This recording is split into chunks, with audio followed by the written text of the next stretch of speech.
हरे कृष्णा। श्रीमद् भागवतम प्रथम स्कंद 13 नंबर अध्याय 31 नंबर श्लोक। अजातशत्रु कृतमृत्युहुताग्नि विप्रानत्वा तिलगो भूमिरुक्मो गृहं प्रविष्ट गुरुवन्दनायो न च पश्चात् पितरो शौबलिंच। अनुवाद।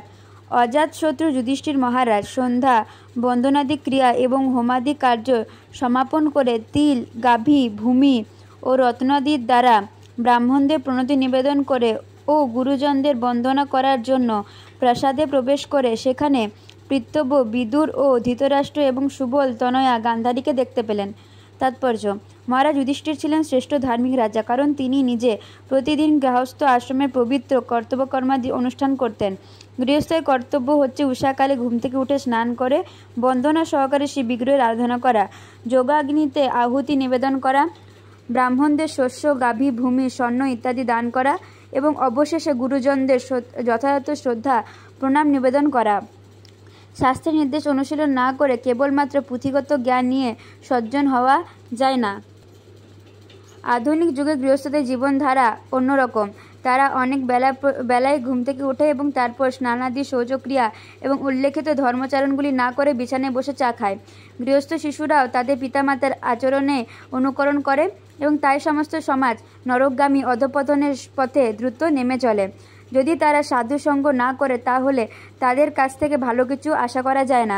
ধৃতরাষ্ট্রের মতো বিষয়াসক্ত মানুষেরা বিদুরের মতো সাধুর কাছ থেকে শিক্ষা গ্রহণ করতে পারেন এবং তার ফলে আধুনিক যুগে কলুষিত প্রভাব থেকে মুক্ত হতে পারেন। মহারাজ যুধিষ্ঠির তার দুই পিতৃব্য ধৃতরাষ্ট্র বিদুরকে রাজা সুবলের কন্যা গান্ধারীর সঙ্গে প্রসাদে না দেখতে পেয়ে অত্যন্ত ব্যাকুল হয়েছিলেন এবং তাই তিনি ধৃতরাষ্ট্রের একান্ত সচিব সঞ্জয়ের কাছে গিয়ে তাদের সম্বন্ধে অনুসন্ধান করেছিলেন। শ্লোক নম্বর 32। তত্র সঞ্জয়মাসীনং প্রপচ্ছদিগ্নমানসো গাবলগ্নে কনস্তাতো বৃদ্ধহীনশ্চ নেত্রয়ো। অনুবাদ। উদ্বিগ্ন চিত্ত যুধিষ্ঠির সেখানে সঞ্জয়কে সমুপৃষ্ট দেখে জিজ্ঞেস করলেন, হে সঞ্জয়, আমাদের বৃদ্ধ এবং অন্ধ পিতৃব্য কোথায়? শ্লোক নম্বর 33। অম্বাচোহতা পুত্রতা পিতব্য কগত শ্রুহিত আপি মজকৃতপগ্রে হত বন্ধুসভার্জয়া আশং সমলং গঙ্গায়ং দুঃখিত পতং। অনুবাদ।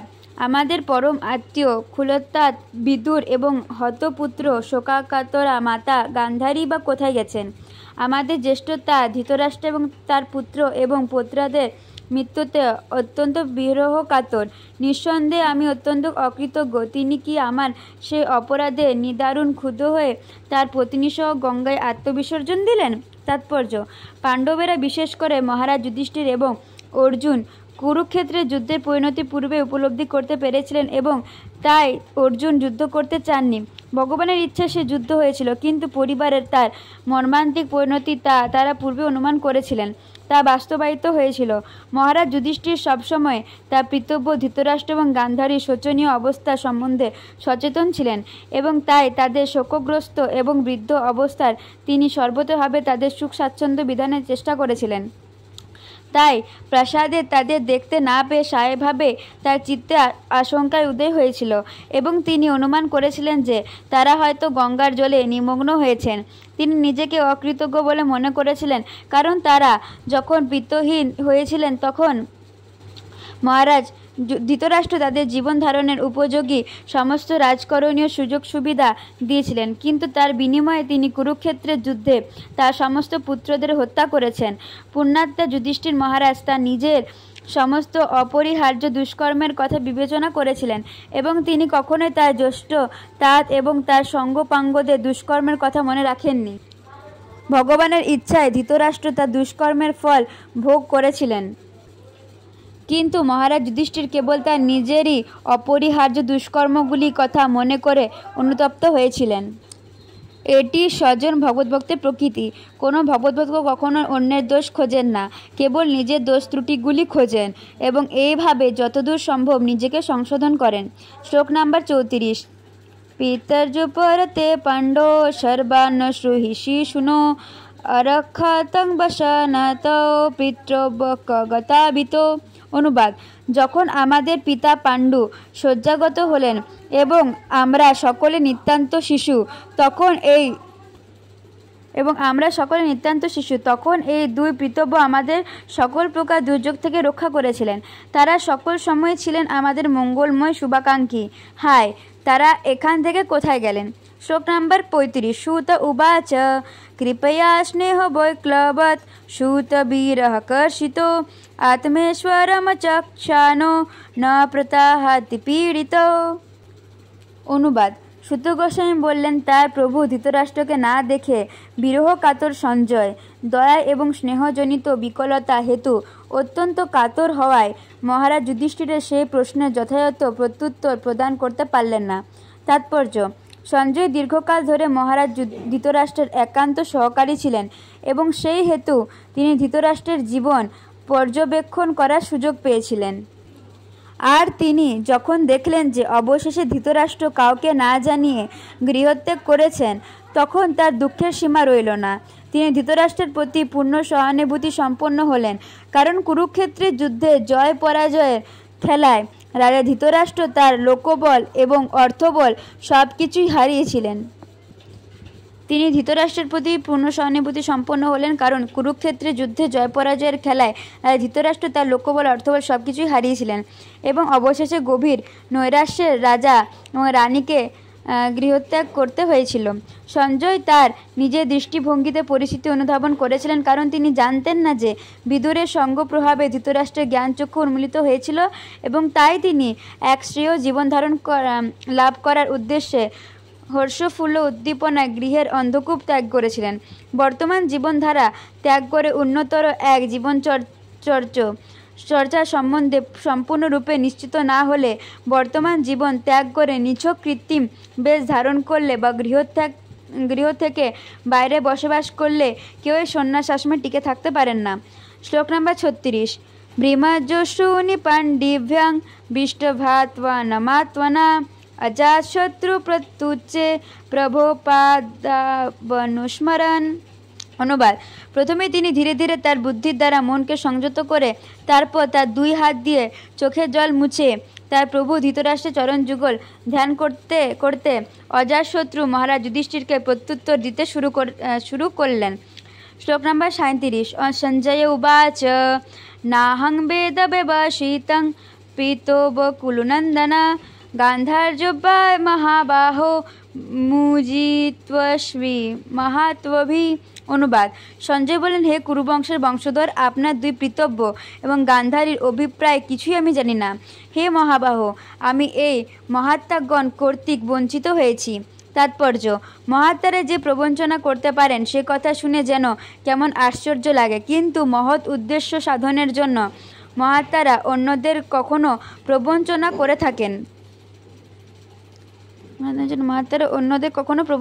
থাকেন। এক মহৎ উদ্দেশ্য সাধনের জন্য শ্রীকৃষ্ণ যুধিষ্ঠিরকে দ্রোণাচার্যের কাছে মিথ্যা কথা বলতে উপদেশ দিয়েছিলেন এবং সেটা একটি মহৎ উদ্দেশ্য করা হয়েছিল। পরমেশ্বর ভগবান তা চেয়েছিলেন এবং তাই তিনি সে উদ্দেশ্যটি নিঃসন্দেহে মহান। ভগবানের সন্তুষ্টি বিধানই হচ্ছে চরম উদ্দেশ্য এবং জীবনের পরম পূর্ণতা হচ্ছে স্বীয় বৃত্তি দ্বারা ভগবানের সন্তুষ্টি বিধান। সেটি ভগবদ্গীতা এবং শ্রীমদ্ ভাগবতের সিদ্ধান্ত। গান্ধারী সহ ধৃতরাষ্ট্র যখন বিদুরের সঙ্গে গৃহত্যাগ করেন তখন তিনি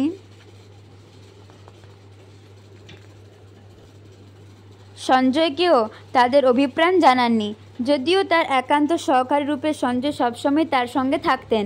সঞ্জয় কখনো ভাবেননি যে তার সঙ্গে আলোচনা না করে ধৃতরাষ্ট্র কখনো কোনো কিছু করতে পারেন, কিন্তু ধৃতরাষ্ট্র এত গোপনে গৃহত্যাগ করেছিলেন তা তিনি সঞ্জয়কেও পর্যন্ত জানাতে পারেননি।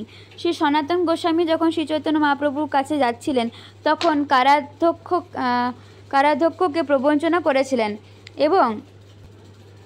এবং তেমনি রঘুনাথ দাস গোস্বামীও শ্রী চৈতন্য মহাপ্রভুর কাছে যাওয়ার জন্য তাদের কুলপুরোহিতকে প্রবঞ্চনা করেছিলেন। ভগবানের সন্তুষ্টি বিধানের জন্য যা করা হয় তা সবই শুভ, কারণ সেই কার্য পরম তত্ত্বের সাথে সম্পর্কবদ্ধ। আমরা শ্রীমদ্ ভাগবতের সেবায় সেবায় যুক্ত হওয়ার জন্য পরিবারের সকলকে প্রতারণা করার সুযোগ নিয়ে গৃহত্যাগ করেছিলাম। এক মহৎ উদ্দেশ্য সাধনের জন্য এই ধরনের প্রতারণার প্রয়োজন ছিল এবং এই ধরনের অপ্রাকৃত প্রতারণার ফলে কারোরই ক্ষতি হয় না। শ্লোক নাম্বার 38। अथाजगं भगवान् नारद सहुतस्मुर प्रतुथाय विवादाहो सानुजवच सह अनुज अभर्चयन मुनिम। অনুবাদ: সঞ্জয় যখন এইভাবে বলছিলেন তখন বিনা হস্তে মহাভাগবত নারদ সেখানে আবির্ভূত হলেন।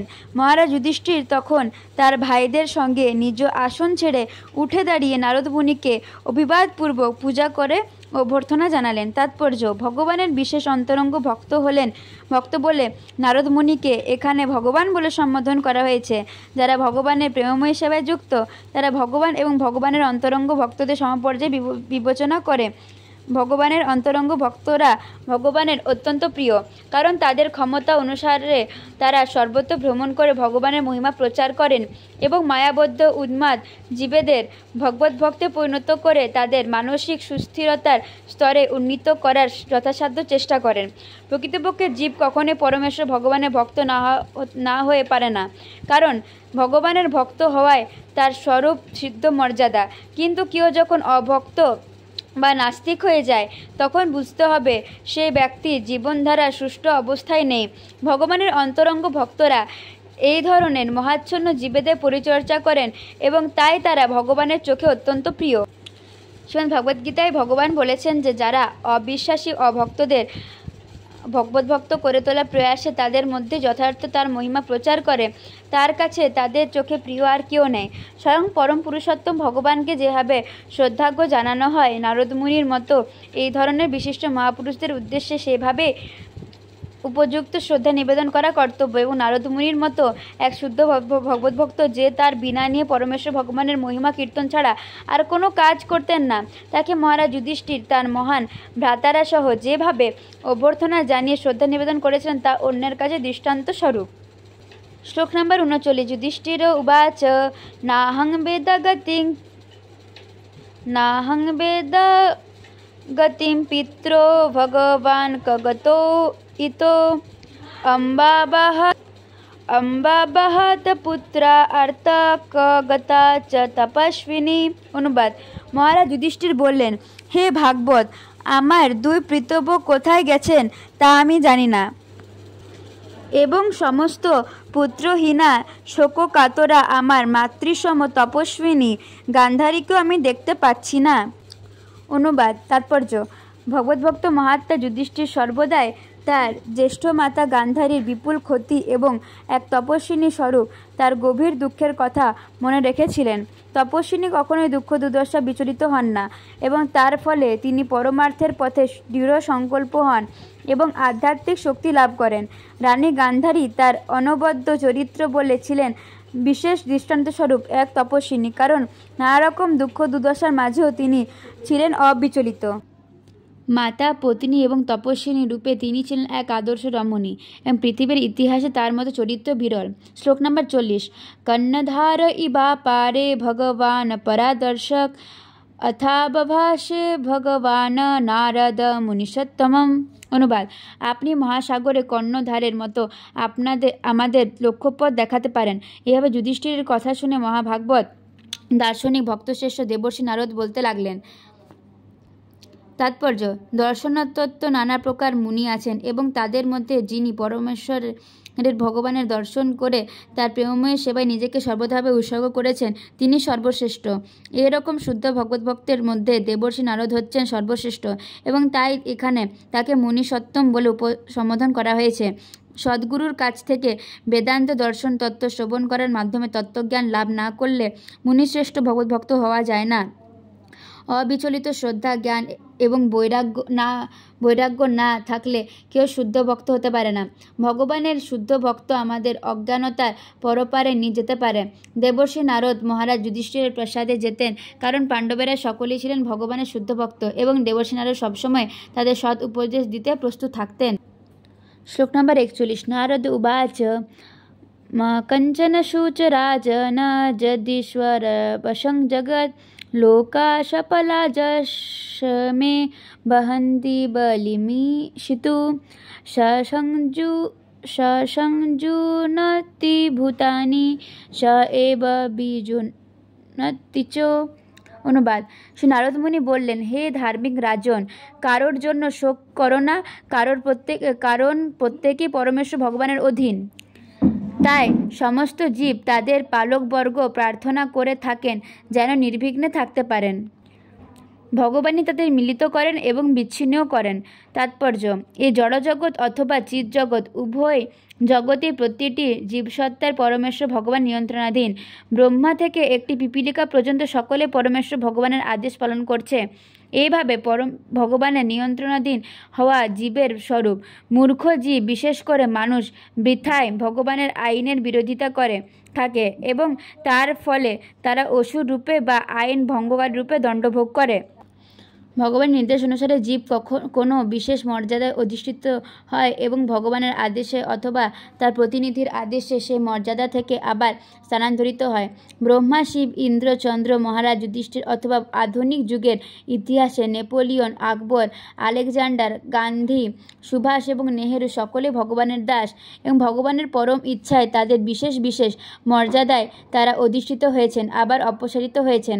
তাদের কেউই স্বাধীন স্বতন্ত্র নন।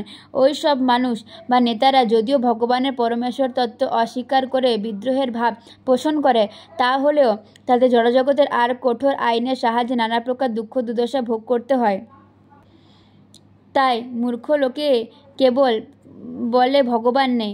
মহারাজ যুধিষ্ঠির এই নগ্ন সত্য সার্থকভাবে হৃদয়ঙ্গম করেছিলেন, কারণ তার দুই বয়োবৃদ্ধ পিতৃব্য গান্ধারীর আকস্মিক অন্তর্ধানে তিনি দারুণ মুহ্যমান হয়ে পড়েছিলেন। মহারাজ ধৃতরাষ্ট্র তার পূর্বকৃত কর্মাদি অনুসারে সেই অবস্থায় অধিষ্ঠিত হয়েছিলেন। ইতিপূর্বে তার প্রারব্ধ কর্মফলের পরিণাম স্বরূপে সুভোগ এবং দুর্ভোগ অর্জন করেছিলেন, কিন্তু তার সুকৃতির ফলে তিনি বিদুরের মতো সজ্জন এক কনিষ্ঠ ভ্রাতা পেয়েছিলেন এবং তার উপদেশে তিনি জড়জগতের সমস্ত হিসাব নিকাশের সমাধা করে মুক্তি লাভের উদ্দেশ্যে গৃহত্যাগ করেছিলেন। সাধারণত কেউই পরিকল্পনার মাধ্যমে নিজের সুখ দুঃখের গতি পরিমাণ বদলাতে পারে না। মহাকালের সুনিপুণ ব্যবস্থাক্রমে সেগুলি যেভাবে আসে সেইভাবে তা প্রত্যেককে মেনে নিতে হয়। সেগুলিকে প্রতিহত করার চেষ্টা নিরর্থক। তাই জড়জগতের বন্ধন থেকে মুক্ত হওয়ার চেষ্টা করার সর্বশ্রেষ্ঠ পন্থা। সেই সুযোগ কেবল উন্নত বুদ্ধিমত্তা এবং চেতনা সমন্বিত মানুষকে দেওয়া হয়েছে। তাই জড়জগতের বন্ধন থেকে মুক্ত হওয়ার চেষ্টা করাই সর্বশ্রেষ্ঠ পন্থা এবং সেই সুযোগ কেবল উন্নত বুদ্ধিমত্তা চেতনা সমন্বিত মানুষকে দেওয়া হয়েছে। কেবলমাত্র মানুষের জন্যই মুক্তির উপায় স্বরূপ বিভিন্ন বৈদিক নির্দেশ দেওয়া হয়েছে, যাতে তারা মানব জীবনে যথার্থ উদ্দেশ্য সাধন করে এই জড়জগতের বন্ধন থেকে মুক্ত হতে পারে। যারা উন্নত বুদ্ধিমত্তার সেই সুযোগের অপব্যবহার করে, তারা এই জন্মে অথবা ভবিষ্যতে নানা রকম দুঃখ দুর্দশা ভোগ করার মাধ্যমে দণ্ডভোগ করে। এ ভগবান সকলেই নিয়ন্ত্রণ করেন। শ্লোক নম্বর 42। যথা গাবো নশি প্রতস্তত্যানং বধাশ্চ দামভি বাতনাং নাম বিবধ্যা বহন্তি বিলিমিষিতু। অনুবাদ। গাভী যেমন নাসিকায় রজ্জুর দ্বারা আবদ্ধ হয়ে থাকে, তেমনি মানুষেরা বিভিন্ন অনুশাসনাদির দ্বারা আবদ্ধ হয়ে পরমেশ্বর ভগবানের আদেশ পালন করতে বাধ্য হয়। তাৎপর্য, প্রতিটি জীব সে মানুষই হোক বা পশু বা পক্ষী হোক মনে করে সে স্বাধীন, কিন্তু প্রকৃতপক্ষে ভগবানের কঠোর আইনের থেকে কেউই মুক্ত নয়। ভগবানের আইন কঠোর, কারণ কোনো অবস্থাতে কেউই তা অমান্য করতে পারে না। ধূর্ত প্রবঞ্চকেরা কখনো কখনো মনুষ্যকৃত আইন ফাঁকি দিতে পারে, কিন্তু পরমেশ্বর ভগবানের আইন অমান্য করা কারোর পক্ষে বিন্দুমাত্র সম্ভব নয়। ভগবানের আইনে সামান্য পরিবর্তন করা হলেও আইন অমান্যকারীর চরম বিপদ হতে পারে। ভগবানের এই আইনকেই বলে ধর্ম। তবে বিভিন্ন অবস্থায় এই ধর্মীয় অনুশাসনের কিছু তারতম্য হতে পারে, কিন্তু সর্বত্রে ধর্মের মূলনীতি এক এবং অভিন্ন, এবং তা হচ্ছে পরমেশ্বর ভগবানের আদেশ মেনে চলা। সেটি জড় অস্তিত্বের শর্ত। জড়জগতে প্রতিটি জীবই স্বেচ্ছায় মায়ার বন্ধন স্বেচ্ছায় মায়ের বন্ধন স্বীকার করেছে বলে জড়া প্রকৃতির নিয়মের বন্ধনে আবদ্ধ। সেই বন্ধন থেকে মুক্ত হওয়ার একমাত্র উপায় হচ্ছে পরমেশ্বর ভগবানের বশ্যতা স্বীকার করা। তবে মায়ার কবল থেকে মুক্ত হওয়ার পরিবর্তে মূর্খ মানুষেরা ব্রাহ্মণ, ক্ষত্রিয়, বৈশ্য, শূদ্র, হিন্দু, মুসলমান, ভারতীয়, ইউরোপিয়ান, আমেরিকান, চীনা ইত্যাদি উপাধিতে ভূষিত হয়ে বিভিন্ন শাস্ত্রনীতি অথবা ধর্ম অনুশাসনের দ্বারা প্রভাবিত হয়ে পরমেশ্বর ভগবানের আদেশ পালন করে। রাষ্ট্রের বিধিবদ্ধ আইন হচ্ছে ভগবানের দেওয়া ধর্মীয় অনুশাসনের অপূর্ণ অনুকরণ। ধর্মীয় শাসন মুক্ত, ধর্মনিরপেক্ষ রাষ্ট্র এবং ভগবত চেতনাবিহীন রাষ্ট্র নাগরিকদের ভগবানের আইন ভঙ্গ করার অধিকার দেয়, কিন্তু রাষ্ট্রের আইন অমান্য করতে দেয় না। তার ফলে জনসাধারণ মনুষ্যকৃত আইন অনুসরণ করলেও ভগবানের আইন অমান্য করার ফলে দণ্ডভোগ করে। এই জড়জগতে প্রতিটি মানুষই অপূর্ণ এবং জড়জাগতিক বিচার সবচেয়ে উন্নত মানুষও অভ্রান্ত আইন প্রণয়ন করতে পারে না। অন্যদিকে ভগবানের আইনে এই ধরনের যে কোনো রকম ভ্রান্তি বা অপূর্ণতা নেই।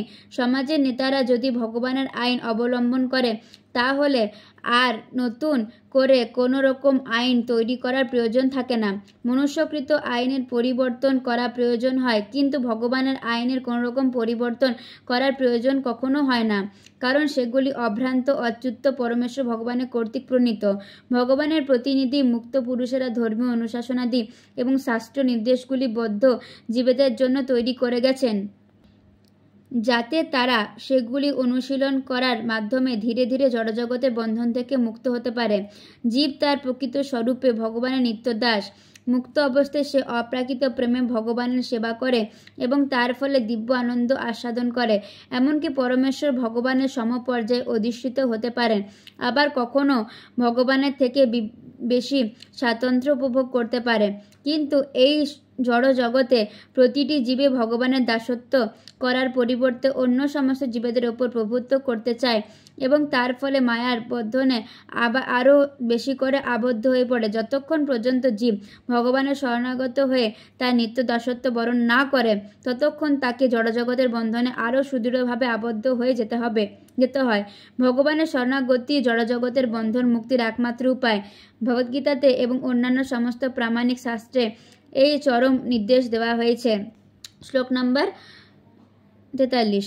যথা কির পস্করাণং সংযোগো বিগমা বিহো ইচ্ছয়া কিরিতু সত্যাং তথোবেশচ্ছয়ানিনাম। অনুবাদ: কোনো খেলোয়াড় যেমন তার নিজের ইচ্ছামতো তার খেলায় জিনিসপত্র সাজায় আর ছত্রাকার করে ফেলে, তেমনি ভগবানের পরম ইচ্ছায় মানুষের মিলন ও বিচ্ছেদ ঘটতে থাকে। তাৎপর্য: আমাদের সুনিশ্চিতভাবে জানা কর্তব্য যে বর্তমানে যে বিশেষ অবস্থায় আমরা রয়েছি তা আমাদের পূর্বকৃত কর্ম অনুসারে ভগবানের ইচ্ছাক্রমে আয়োজিত হয়েছে। পরমেশ্বর ভগবান পরমাত্মা রূপে প্রতিটি জীবের হৃদয় বিরাজমান, সে কথা ভগবদ্গীতাতে 13 নম্বর অধ্যায় 23 নম্বর শ্লোকে বর্ণিত হয়েছে, এবং তাই তিনি আমাদের জীবনের প্রতি মুহূর্তে প্রতিটি কার্যকলাপ সম্বন্ধে অবগত। কোনো বিশেষ অবস্থায় আমাদের অধিষ্ঠিত করে তিনি আমাদের কার্যকলাপ প্রতিক্রিয়া অনুসারে ফল প্রদান করে। ধনী ব্যক্তি পুত্র জন্মসূত্রে ঐশ্বর্যের অধিকারী হয়, তবে ধনীপুত্র হয়ে যে শিশু এসছে তার সেখানে থাকবার মতো যোগ্যতা রয়েছে এবং তাই পরমেশ্বরের ইচ্ছায় তাকে সেখানে আনা হয়েছে। আর কোনো এক বিশেষ মুহূর্তে যখন শিশুটিকে সেখান থেকে সরিয়ে দেওয়া প্রয়োজন হয়, তখন পিতা পুত্রের সুখের সম্পর্ক থেকে বিচ্ছিন্ন হওয়া ইচ্ছা না থাকলেও পরমেশ্বর ভগবানের ইচ্ছার প্রভাবে তাদের বিচ্ছেদ ঘটে। দরিদ্র ব্যক্তির ক্ষেত্রেও একইভাবে সবকিছু ঘটে। ধনী অথবা দরিদ্র কারোরই এই ধরনের মিলন এবং বিচ্ছেদের ব্যাপারে কোনো কিছু করার ক্ষমতা নেই। এখানে উল্লেখিত খেলোয়াড় আর তার খেলার সামগ্রীর দৃষ্টান্তটি ভুল বোঝা উচিত নয়। কেউ যুক্তি দিয়ে দেখাতে পারে যে আমাদের নিজেদের কর্মের প্রতিক্রিয়া স্বরূপ তার কর্মফল অর্পণ করতে যখন পরমেশ্বরের বদ্ধপরিকর, তখন খেলোয়াড়ের উপমা প্রযোজ্য হতে পারে না। কিন্তু সে যুক্তিও ঠিক নয়। আমাদের সর্বদা মনে রাখতে হবে যে পরমেশ্বর ভগবানের ইচ্ছায় চরম এবং তিনি কোনো আইনের দ্বারা আবদ্ধ নয়। সাধারণত সকলকেই তার কর্মের ফল ভোগ করতে হয়, কিন্তু বিশেষ বিশেষ ক্ষেত্রে ভগবানের ইচ্ছায় কর্মফলের পরিবর্তন সাধিত হয়। তবে তা কেবল পরমেশ্বর ভগবানের ইচ্ছার প্রভাবে সাধিত হতে পারে, অন্য আর কোনো উপায়ে নয়। তাই এই শ্লোকে খেলোয়াড়ের দৃষ্টান্তটি যথার্থ, কারণ পরমেশ্বর ভগবান তার ইচ্ছা অনুসারে যা কিছু করতে পারেন এবং যেহেতু তিনি হচ্ছেন পরম পূর্ণ, তাই তার কার্যকলাপের কখনোই কোনো রকম ভুল ত্রুটি থাকে না। শুদ্ধ ভক্তের ক্ষেত্রে ভগবান কর্মের প্রতিক্রিয়া পরিবর্তন করে। ভগবদ্গীতাতে 9 নম্বর অধ্যায়ে 30-31 নম্বর শ্লোকের প্রতিপন্ন হয়েছে যে ভগবান তার শরণাগত ভক্তকে সমস্ত পাপ থেকে মুক্ত করেন এবং সেই সম্বন্ধে কোনো সন্দেহ নেই। পৃথিবীর ইতিহাসে পরমেশ্বর ভগবানের দ্বারা প্রতিক্রিয়ায় পরিবর্তন সাধন করার শত শত দৃষ্টান্ত রয়েছে। ভগবান যদি কারোর পূর্বকৃত কর্মফলে পরিবর্তন সাধন করতে সক্ষম হন, তাহলে তিনি স্বয়ং অবশ্যই তার নিজের কর্মের ক্রিয়া প্রতিক্রিয়া দ্বারা আবদ্ধ নন। ভগবান যদি কারোর পূর্বকৃত কর্মফলের পরিবর্তন সাধন করতে সক্ষম হন, তাহলে তিনি স্বয়ং অবশ্যই তার নিজের কর্মের ক্রিয়া প্রতিক্রিয়া দ্বারা আবদ্ধ নন। তিনি পরম পূর্ণ এবং সমস্ত নিয়মের ঊর্ধ্বে। শ্লোক নম্বর 44। যদ্মানস ধ্রুবম লোকম অধ্রুবম বা নচ উভয়ম সর্বথা নচ হি সচ্যৌ তে স্নেহাৎ অন্যত্র মহাজাত। অনুবাদ: হে রাজন, যদিও মানুষকে জীব রূপে নিত্য এবং দেহ রূপে অনিত্য অথবা অনির্বচনীয় হেতু নিত্য ও অনিত্য উভয় রূপেই আপনি মনে করেন, তবে যে কোনো অবস্থা থেকে বিচার করলে তারা আপনার শোকের পাত্র নয়। মোহজনিত স্নেহ ব্যতীত শোকের আর অন্য কোনো কারণ নেই। তাৎপর্য: প্রকৃতপক্ষে প্রতিটি জীবই পরমেশ্বর ভগবানের বিভিন্ন অবিচ্ছেদ্য অংশ এবং তাই তার কর্তব্য হচ্ছে ভগবানের সেবা করা। জড়জগতের বদ্ধ অবস্থায় অথবা নিত্য জ্ঞানময় মুক্ত অবস্থায় জীব নিয়তই পরমেশ্বর ভগবানের নিয়ন্ত্রণাধীন, কিন্তু যাদের প্রকৃত জ্ঞান নেই তারা জীবের প্রকৃত অবস্থা সম্বন্ধে নানারকম মনগড়া সিদ্ধান্ত উপস্থাপন করে। তবে প্রতিটি দার্শনিকই মতবাদে স্বীকার করে যে জীব নিত্য এবং পঞ্চভূতাত্মক, তার জড়দেহটি অনিত্য। নিত্য জীব তার কর্মের ফল অনুসারে এক জড়দেহ থেকে আরেক জড়দেহে দেহান্তরিত হয় এবং প্রতিটি জড়দেহই তার মূল্য আকৃতির দ্বারাই নশ্বরতা প্রাপ্ত হয়। তাই আত্মার এক দেহ থেকে আরেক দেহে দেহান্তরিত হওয়ার ব্যাপারে কিংবা কোনো বিশেষ অবস্থায় জড়দেহের বিনাশের ব্যাপারে কোনো অনুশোচনা করার কারণ নেই। অন্য আর এক শ্রেণীর মানুষ রয়েছে যারা বিশ্বাস করে যে আত্মা যখন জড়জাগতিক কারাবন্ধন থেকে মুক্ত হয় তখন সেই আত্মার ব্রহ্মে লীন হয়ে যায়, এবং আর এক শ্রেণীর মানুষ রয়েছে যারা আত্মার অস্তিত্বে বিশ্বাস করে না, কিন্তু ইন্দ্রিয়গ্রাহ্য জড় পদার্থের বিশ্বাস করে। আমাদের দৈনন্দিন জীবনের অভিজ্ঞতায় আমরা দেখতে পাই যে প্রতিনিয়ত জড়ের পরিবর্তন হচ্ছে, কিন্তু সেই পরিবর্তনের জন্য আমাদের শোক করি না। পূর্ব উল্লেখিত উভয় ক্ষেত্রে ভগবানের দিব্য শক্তি অপ্রতিহত থাকে এবং তার উপর হস্তক্ষেপ করার কোনো রকম ক্ষমতা কারণ নেই, এবং তাই শোক করার কোনো কারণ নেই। শ্লোক নম্বর 45। তস্মাৎ জহি অঙ্গ বৈক্লবম অজ্ঞানকৃতম আত্মনো কথম তু অনথা কৃপণা বর্তেরনতে চ মাম বিনা।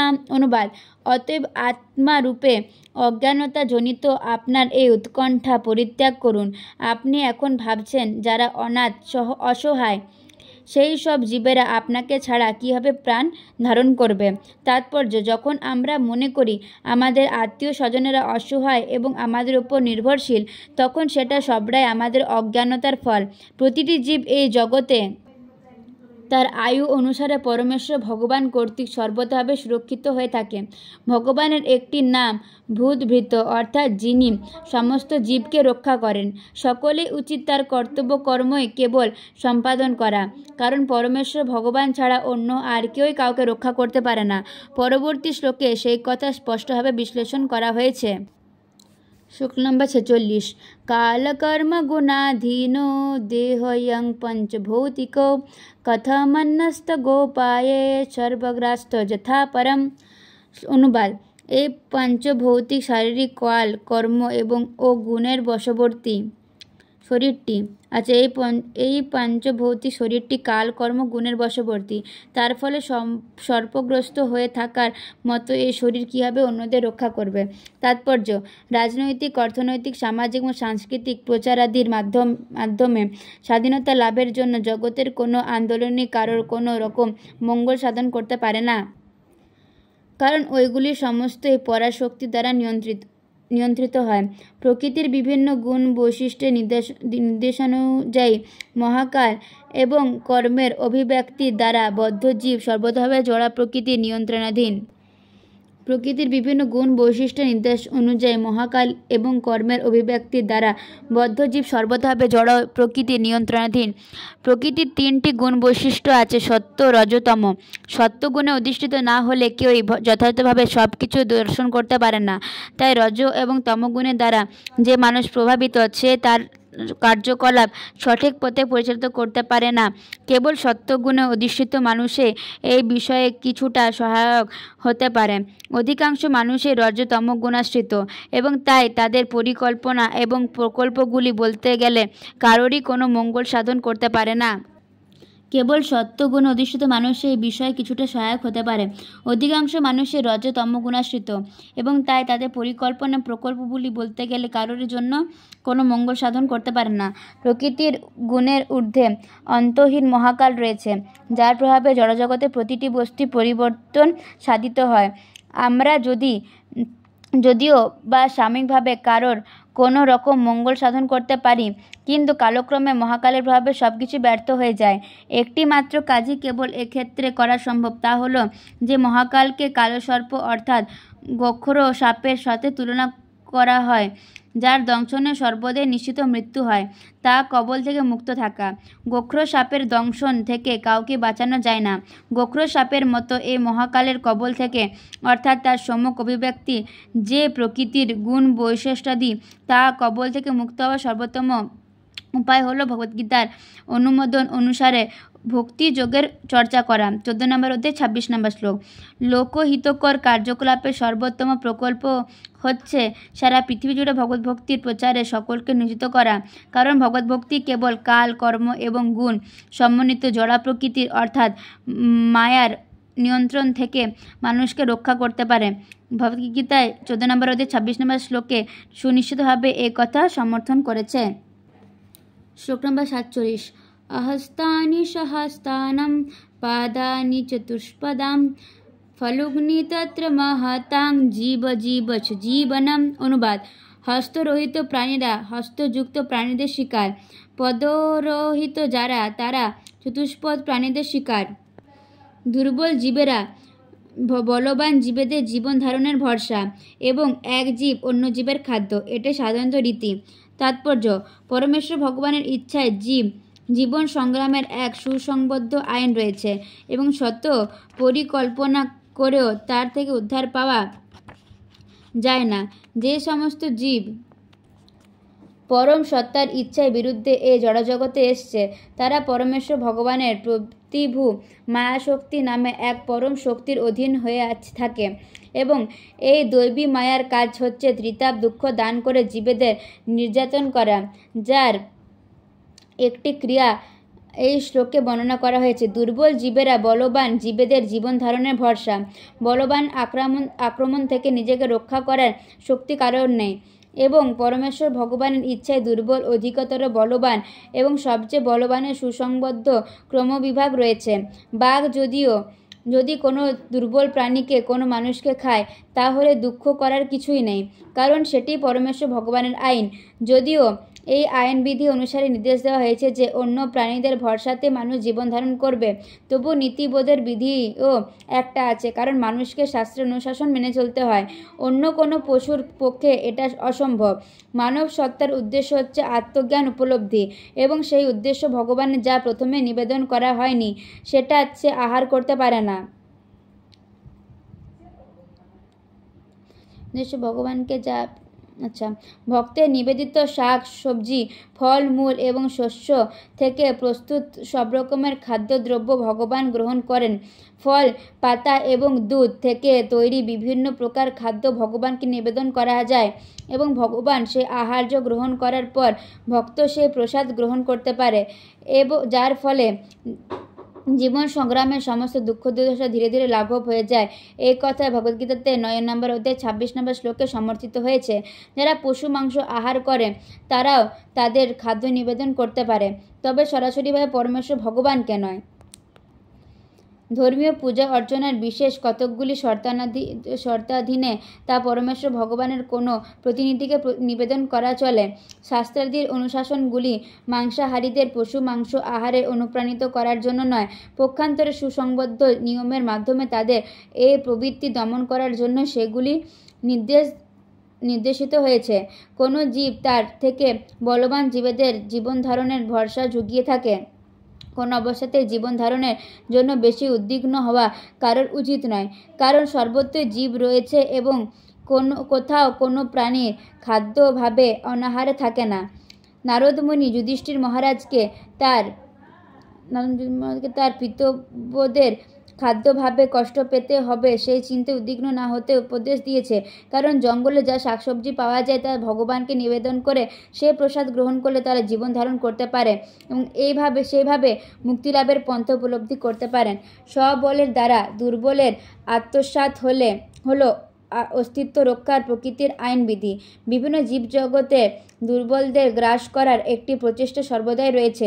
জড়জাগতিক পরিস্থিতিতে কোনো রকম কৃত্রিম উপায় এই প্রবণতা প্রতিহত করা সম্ভব নয়। কেবল পারমার্থিক বিধি নিয়মাদি চর্চার মাধ্যমে মানবসত্তার পারমার্থিক চেতনা জাগিয়ে তুলে সেই প্রবণতা প্রতিহত করা যেতে পারে। মানুষ দুর্বল পশুকে হত্যা করবে আর সেই সঙ্গে অন্যদের শান্তিপূর্ণ সহাবস্থানে পরামর্শ দেবে, তা অবশ্যই পারমার্থিক বিধি নিয়মের নীতি সূত্রাবলী অনুসারে অনুমোদন করা চলে না। মানুষ যদি পশুদের শান্তিপূর্ণ সহাবস্থানে বেঁচে থাকতে না দেয়, তাহলে মানব সমাজের শান্তিপূর্ণ সহাবস্থানের প্রত্যাশা সে করবে কি করে? তাই সমস্ত অন্ধ নেতারা অবশ্যই কর্তব্য হচ্ছে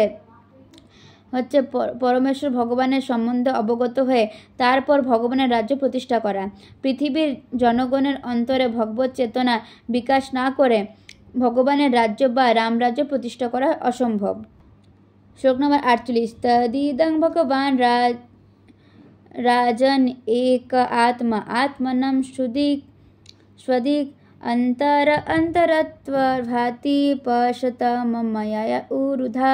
অনুবাদ: অতএব হে রাজন, আপনি কেবলমাত্র সে পরমেশ্বর ভগবানকে অবলোকন করুন, যিনি এক অদ্বিতীয়, যিনি বিভিন্ন শক্তির মাধ্যমে নিজেকে প্রকটিত করেন এবং যিনি অন্তরে ও বাহিরে দুইভাবে প্রকাশিত হয়।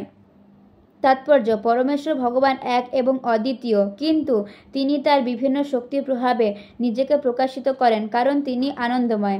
তার ততস্থ শক্তি সম্ভূত জীব গুণগতভাবে তার থেকে অভিন্ন।